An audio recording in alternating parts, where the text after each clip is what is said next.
Hello, and thank you for tuning into the Home and Finance Show. I'm Diana Rice-Wilkerson, lender with Fairway Independent Mortgage, and joining me is my co-host. I'm Janis Bradley, owner-broker of JB Real Estate Consultants. We are your seasoned, trusted advisors committed to personally navigating you through the home buying and home lending process. The show is designed to provide you with current and relevant information about different aspects of home buying, home selling, and lending, so that you're knowledgeable when making decisions for you and your family. You can also hear us on Saturdays on Radio 1, 1310 AM, 92.7 and 95.1 FM. That said, if you're in the market to buy, build, or refinance, we'd love to represent you, and you may reach us at the contact information below. Now on with the show. Hi, ladies. Look at those beautiful smiles. Hello. We're here. We have an exciting segment today. That is for sure. That is for sure. So you know what? Hi, Shelley. Hello there. And hi, Diana. Hello there. You know, last segment, I talked about buyers, inquiring buyers, want to know. Seems like, I bet you the sellers thought I was leaving you out, but I'm not. So this segment is going to be about inquiring sellers want to know. So let's kind of start off a little bit. And Mr. or Mrs. Seller, have you ever thought about why you might want to sell your home? So what some of the things are, if you are on the fence of selling your home, it's kind of worth considering all the reasons why moving can make sense for you. So some of the things could be, number one, I want to take advantage, of some, well, let's just kind of back up. Some of it, the most common. Okay. The most common would be downsizing, people moving to get more space, families looking for better schools, things of this nature. So here is just some of the things that they're saying in 2023, why homeowners are considering selling their home. So 33% are saying, I want to take advantage of the current market. I think I can make a profit. Now, what do you think that means? That means I can sell my house, downsize, and have some money in my pocket. And why is that? So that you can go on to buy your next home for the next part of your life. Well, what I like about it, and you're absolutely right, when it's talking about, I think I want to make a profit, yes, they can from the last couple of years. Absolutely. That's what I really love about it. They got some equity, so now they're kind of saying, I'm kind of, in charge here. Yes, That's exactly. what I kind of like about Got something to work with. Exactly. So 32% have said, my home no longer actually meets the needs of my family. And that could be for all kind of reasons, kids going to school, not coming back, maybe one did, but things of this nature. But when we talk about needs, you're really talking about needs. Or your family could have grown. Maybe there's a new family member. That's very true. And let's take a minute and talk about that, Shelley, because in a lot of situations, grandparents are help raising the children. Oh, yes. So that's a very good thing. A very good opinion or reason. Also, in-laws, might have to come. Not necessarily that they're ill, but it could be the age or something of this nature. Or just economy, finances, because joining households can sometimes have a overall reduction in expenses. Right. Thank you for that. So, and 30% actually realize that they want different features and amenities. So it just could be, they've been in the older home and for a while, and like Joe and I talked about, sometimes it's just new chapters. I want new things, okay, and I don't want it here. I see all these things on TV, and that kind of looks like me because we all go through different stages in life. Oh yeah. So again, running different features or amenities. So I like that. Now, 27% say, I want to live closer to friends and family. And that is for sure. We've been seeing that, actually, Diana and Shelley, for several years because we are in the Midwest. So even if it's not just Indiana, but it's being closer and closer to family. Right. And of course, this thing with grandparents, that is a disease. It's a disease, I've got to hold my grandparents, can't see my grandparents. Does that sound familiar, Shelley? So with that. And then also, I love this. I want a smaller home because that's less work. Oh my goodness, I'll just take that personally. Thank you very much. Just simply because I'm in a smaller home, okay? Yes. And it does require less work. Not that I still don't have it cleaned by somebody else, but you just don't need things anymore. You're just in a different chapter in your life. So, but those are the reasons. I mean, and they're good reasons, and that's why people are still thinking about it. So I just kind of wanted to share, Mr. and Mrs. Seller, speak about it. Is this, or what I went over, would that be something that you think you might be interested in? So any of these different time frames in your life that you might be ready for. So, hope that gave you some information. So let's talk a little bit also about what sellers would like to know, more questions that we ask sometimes. Well, I think the very first one is, and you see so many millennials think that they can get everything on the internet, which is great information, great research, but they absolutely need a real estate agent. And why? And why? Well, one of the things, the big picture, I would say, would be seller's representation. Someone to represent you. So whether it's the good, bad, and ugly that can come from some other type of situations, when you're trying to sell or list your home, you need somebody that represents you, to understand the market. You need somebody that can communicate. You need somebody who can negotiate, advocate for you. So, and keeping you constantly informed. And you've got to know what's going on with the market anytime you might decide that you want to sell. So those are some of the reasons why you definitely want to have a real estate agent represent you. In that situation, Janice, what would you say if the person is buying from a family member or a friend, or let's say they've been renting the residence where they live for like maybe say 5 years, and the seller is now saying, hey, do you want to buy it? Right. And they want to buy it.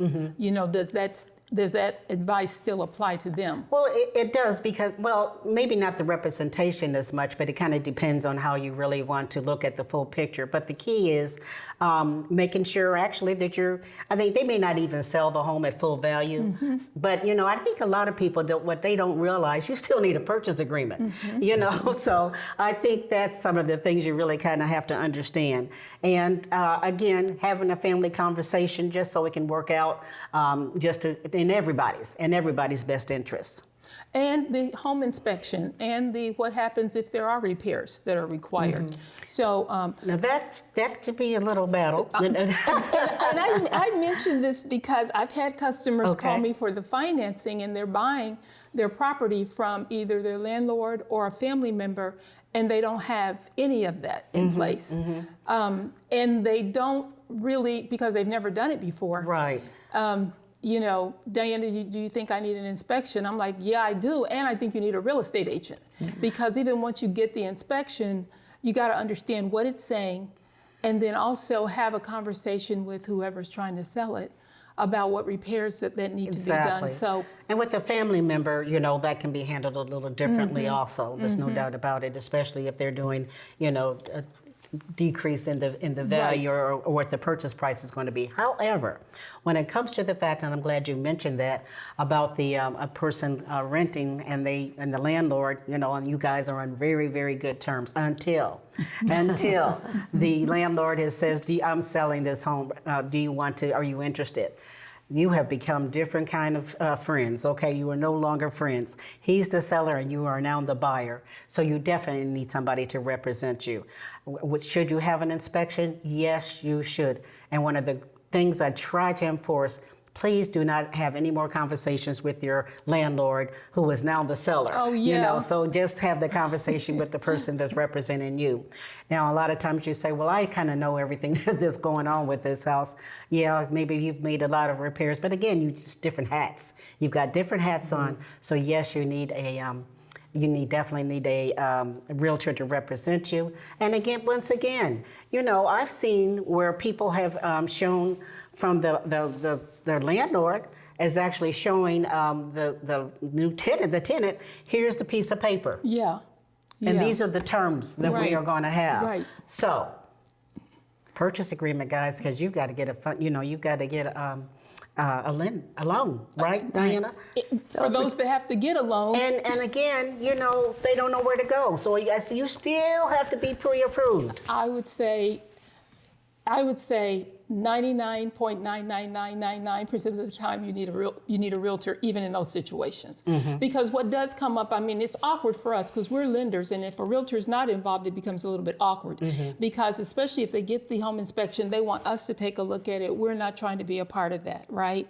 Again, what they also, if maybe property taxes or who's paying what fees, that can end up being, even the dollar amount. Right? How do we agree on a sales price? So, and then some people feel like they've been renting their property to this person for like 10, 15 years. And so do they reduce the sales price, or do they help them through paying closing costs and prepayments? It depends. And that's why, again, they need a realtor. Yeah, it really does. I mean, because by then they're asking us these questions, and it's like, it's not our role to play. Yeah. Well, and as representing the seller would be talking to a lender that they're not involved with. Yes. Right? Like you represent, the lender represents the buyer, not the seller. So it's really key that the seller's represented and has someone who can have that conversation. Well, in this case, of course, with the landlord, it would end up being the buyer, and I'm glad you said that because Diana and I had a situation where this young lady had rented for years, and he never went up on the rent. So, in the fact that he didn't go up on the rent is why he didn't even know some of the things that was going on with the house. She was taking care of them herself. Yeah. Yes, well. Trying to do her part. And keep the rent affordable. Yeah, right. But that house needed repairs. Okay. When we did that inspection. Yeah. And she sure had, you know, and he did. She'd been with him for a while, so he did take care of them. And some of them were really major, especially in the basement, you know? So, okay. So as the seller, should the seller get an inspection, or is that like on the buyer's? Well, in this case, with the buyer, I'm going to be representing the buyer, so I would have them do the inspection. No, like for the seller, as a seller, should I get Just an a inspection? separate situation. But when we're turning it around, I just say best practice. Best practice is for you to have an inspection on your home. Quite frankly, you'd be surprised. There were some things that, you know, needed to be done. But a lot of times sellers think everything is fine with my home, you know? And especially we're talking about no habitability and safety and structure and all of that. So it's best you as the seller to go ahead and find out really what's going on with your home. You just don't know all the time. That's right. You know, and if you can, possibly address it. Now, what I think buyers really respect is when you've had the inspection, your own inspection, and you've taken care of some of these items. A buyer really kind of respects that, you know, that you've done this. Not keeping them from not having an inspection, though, their own, but it just has a lot of integrity. I agree. There. Totally. I like that when you go to an open house and the seller's inspection is already there for you to take a look at too. Now, obviously, as a buyer, you would want to get your own, but I mean, it just, like you said, it says, oh, they're committed to making sure that I know what I'm buying as well. Okay. Janis, if I'm a seller, how do I best prepare my home to be sold? Okay. Well, it was, you know, we had an earlier guest, you know, which was the appraiser. And so she certainly had some ideas, you know, on what to do that. But, you know, best practice is, first of all, you know, we are talking about making your house, you know, presentable. Obviously, best practice would be to thoroughly clean and, you know, just making any small repairs that you might know of. And that also could come in the fact of having that inspection, okay? One of the things that our appraiser also mentioned, and Diana hears me talk about it all the time, is that front door. That is really your first impression, even before somebody has come in through the door. Owners most likely use the garage to get in. You know, we have that, you know. So we're not even looking at the front door.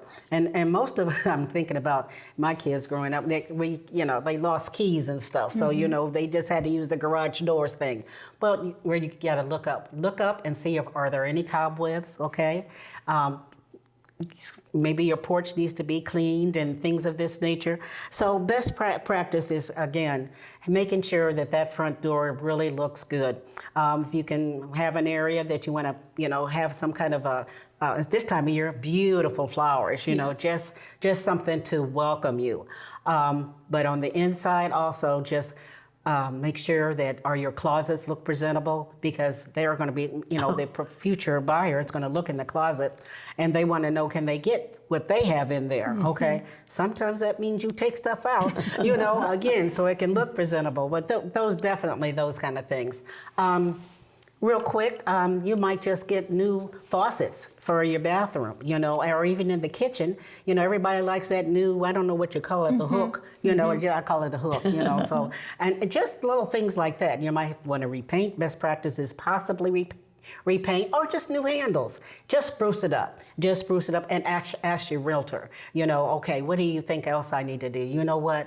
I have had several times where I asked the seller if they would mind removing some of the furniture, especially these large sectionals, because these sectionals can take up the whole house, and because, walk in, everybody is all by feel.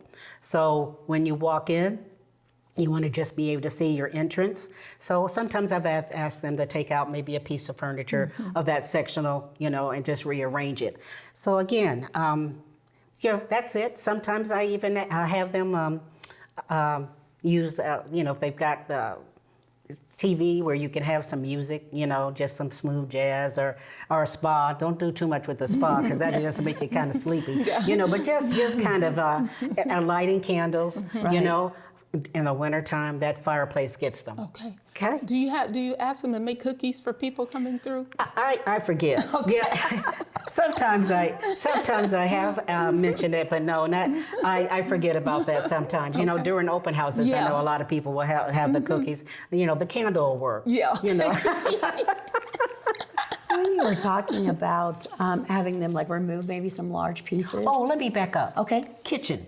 Oh, okay. Yes. Please. Yes. Please. Large or small kitchen, remove as much as you can, and the realtor will really help you with that. Because whoever cooks, that's the first thing they're looking at, is that kitchen, what kind of counter space, I have. So I have many times asked them. I did a listing yesterday, and I said, and it was a very small kitchen, and they had a dish, the strainer, and it was full of dishes, clean dishes and what have you, air fryer, okay. And I asked her, when you have a showing, let's remove that. Just put it in the other room where the washer and dryer. Just put it on top. Right. Yeah. Thank you for that, because that counter space, that's exactly what they are looking So at. that openness, where they can see exactly. themselves because in this they're kitchen. actually forgetting that there has to be a toaster or a blender or something to buy. You know what I'm saying? They're forgetting it's going to really be there. Right.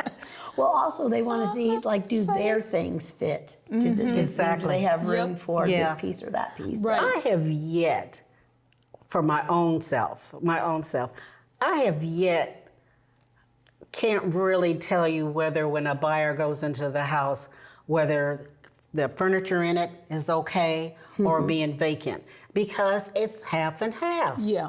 Yeah, because sometimes when it's vacant, they can't picture, they say. Right. Seems kind of cold. But a lot of people say, it needs to be vacant to me so I can decide where I'm going to put my furniture.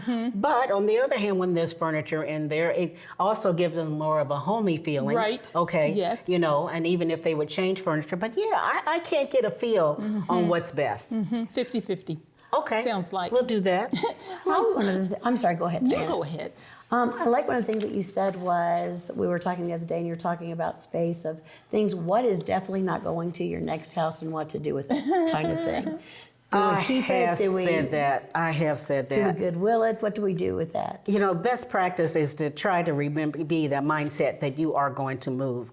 It might be hard to do, and you might just have to have family members and everybody fight it out.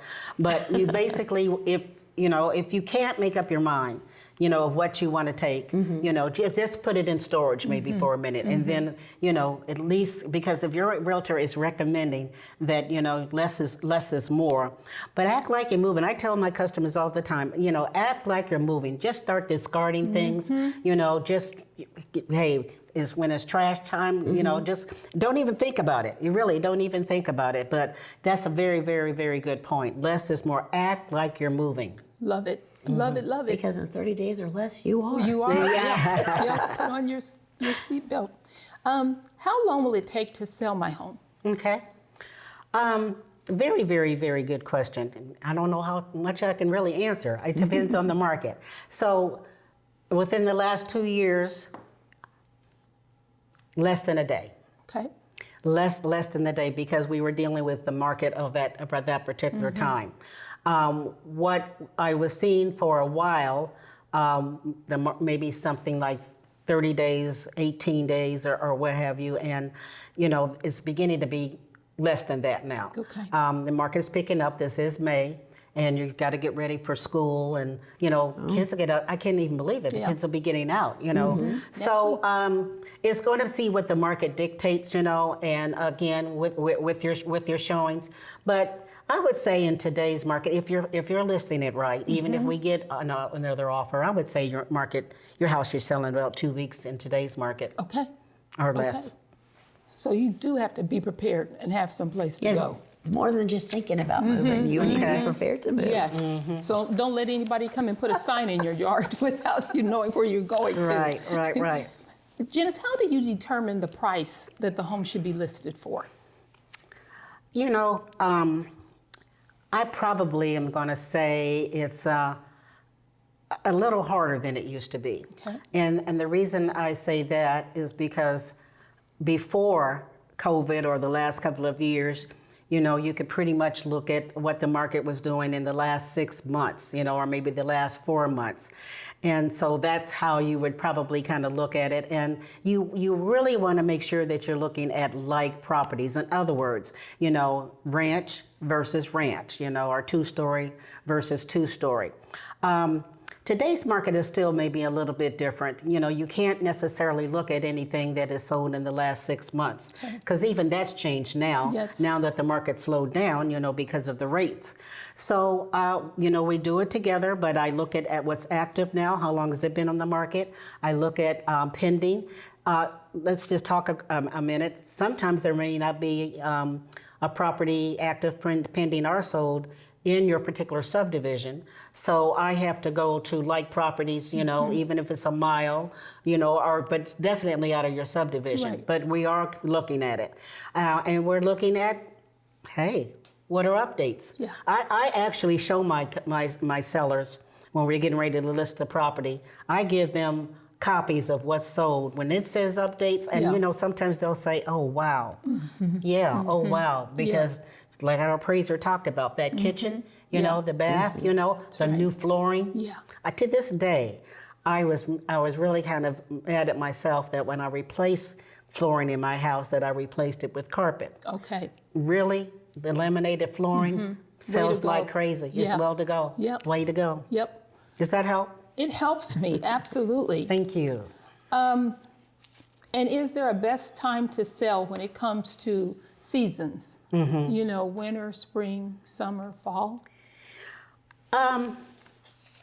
The last couple of years, it didn't make any difference, whatsoever. I mean, you were showing homes in the snow,